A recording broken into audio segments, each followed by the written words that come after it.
Hello. So in this video, we will discuss these systems right here that are concerned with functions, loops, and conditionals. So let's head straight to it. First, we initialize these variables, which are OC and EC. EC stands for even counter, OC stands for odd counter. They are both 0. And then we defined a function, check even odd, with the parameter num. Then we declared these variables right here, global EC and OC, which are the two variables here. We did this because we will modify these variables inside this function. So in order for them to be able to be modified, we need to do this declaration right here.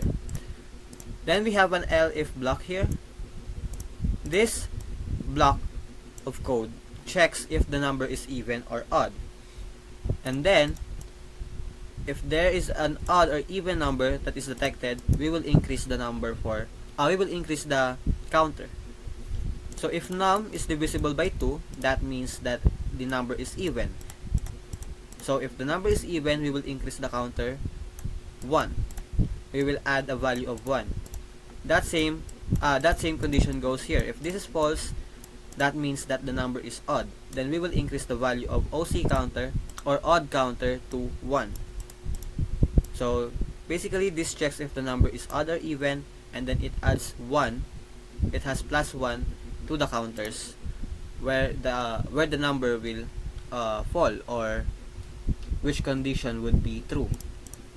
Then we have the variable here, C is equals to 1.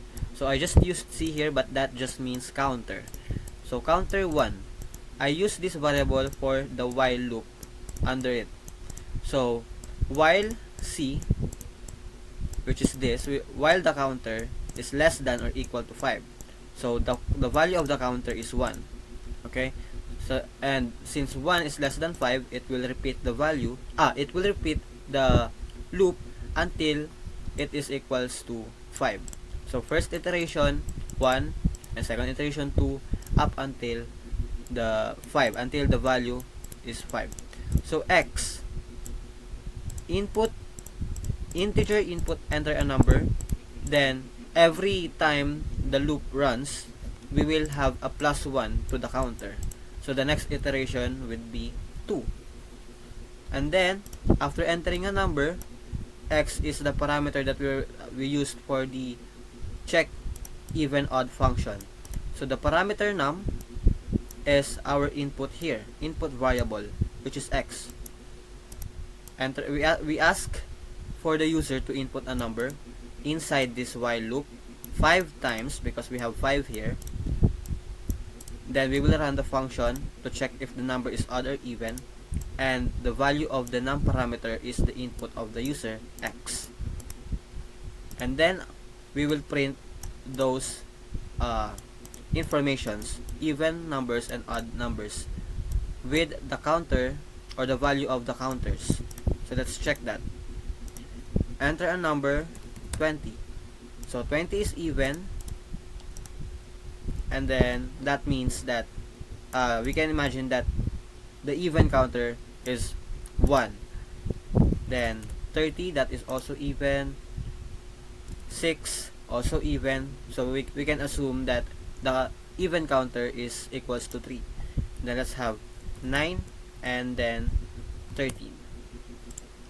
So after the 5 while loops, because the counter meets this condition, because the counter is equals to 5, the while loop will stop, and then we will print these two print statements right here. So the counter increased because we have 3 even numbers here and then 2 odd numbers. So the print statements print the variable EC and OC, which are 3 and 2. 3 even numbers, 2 odd numbers. So that's basically it. Then next,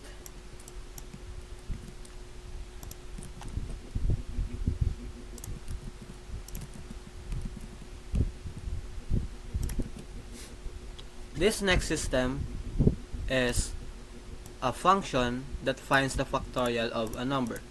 So function find factorial parameter n. So we have result is equals to 1 as like a placeholder. So we have a for loop here for I in range of 1 n plus 1. So the number n here is actually the parameter for the find factorial. So the input, which is x is our value of the n. So whatever the input is, that would be the one that is calculated in this for loop. After doing this loop condition, we will return the value of res. The default value of result is 1, and then we use that in this loop condition here to calculate the factorial of the input or our parameter n. So let's try this. Let's have 6. So we run this code. X, which asks for the input, please enter a number, and then it will print the statement factorial is equal to the find factorial function. Because x is the value of our parameter n here, the value of the n here is 6. So this would be 6 plus 1 because 6 was the input. So result I in range of 1 and then 6 plus 1. It will start to 1. The loop will start from 1 up to n or 6 plus 1. So 1 to 7. Then the result is multiplied by the iteration of I. Let's try to calculate that. That means that this would be 1 times 7. I mean 1 times 2 times 3 times 4 times 5 times 6. 720. So the factorial of input 6 is 720.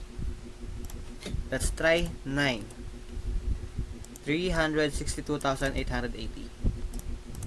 So that has the same steps. 1 times 2 times 3 times 4 times 5 times 6 times 7 times 8 times 9. We got 362,880. So that's for the factorial system. The next is we got discounts. We calculate discount.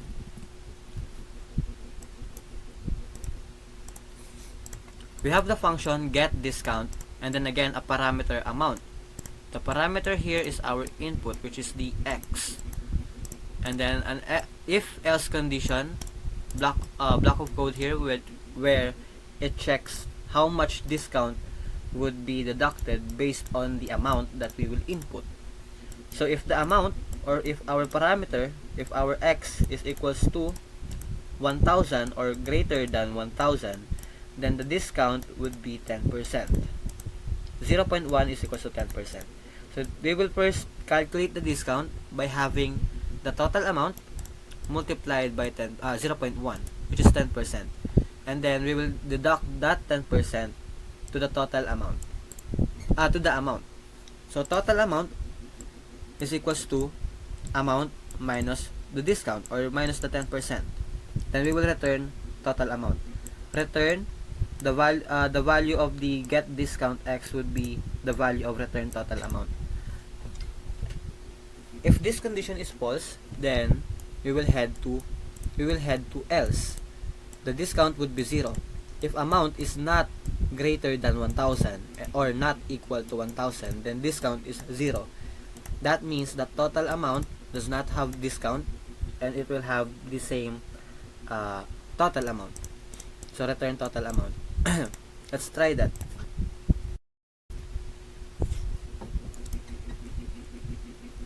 We need the amount to be greater than 1000, so let's try 2000. So we got discounted amount of 1800. Why? Because the amount, we should get the discount first. Amount is 2000. we multiply that by 0.1 by getting the 10% of 2,000. 10% of 2,000 is 200. And then we will get the amount, the value of total amount, which is the original amount minus the discount.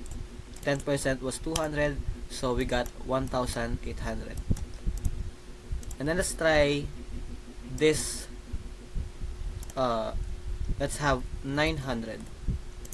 The value is 900 because there is no discount. Because this condition is false, that means that the discount value is 0, and that amount remains.